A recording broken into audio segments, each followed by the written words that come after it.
Hi friends, welcome back to Vinodhini vlogs.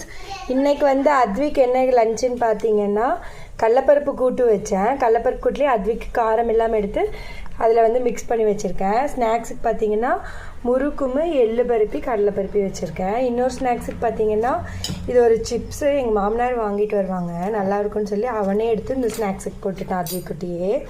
அதுக்கப்புறம் பார்த்தீங்கன்னா சாப்பாடு மதியானத்துக்கு எங்களுக்கு வந்து பார்த்திங்கன்னா சாப்பாடு, தக்காளி ரசம் வச்சுருக்கிறேன். தக்காளி நல்லா கம்மியாக தானே வைக்கிறேங்க, அதனால் தக்காளி ரசம்.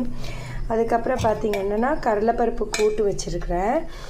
கடலைப்பருப்பு கூட்டும் வெண்டைக்காய் வந்து பொரியல் பண்ணி வச்சுருக்கேன்.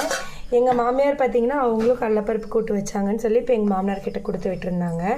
அவங்க வந்து தேங்காய் அரைச்சி ஊற்றி வைப்பாங்க, நான் வந்து தேங்காய் போடாமல் வச்சுருக்கிறேன்.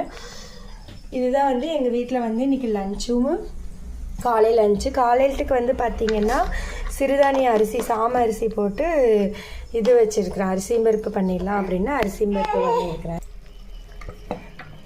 சாம அரிசி போட்டு அரிசியும் பருப்பு பண்ணியிருக்கிறாங்க. இந்த பாசிப்பருப்பு இருக்குது பார்த்திங்களா, பொங்கலுக்கு போடுற பாசிப்பருப்பு, அதை போட்டு காலையிலத்துக்கு சரி அரிசியும் பருப்பு பண்ணிக்கலாம் அப்படின்னு சொல்லிட்டு இந்த அரிசியும் பருப்பு பண்ணிட்டேன். காலையிலத்துக்கு பிரேக்ஃபாஸ்ட்டுக்கு இதுதான். இந்த வீடியோ பிடிச்சிருந்தா லைக் பண்ணுங்கள், ஷேர் பண்ணுங்கள், கமெண்ட் பண்ணுங்கள். மறக்காமல் நம்ம சேனல் வந்து சப்ஸ்கிரைப் பண்ணிக்கோங்க. ஓகே ஃப்ரெண்ட்ஸ், பாய். நெக்ஸ்ட் வீடியோவில் பார்க்கலாம்.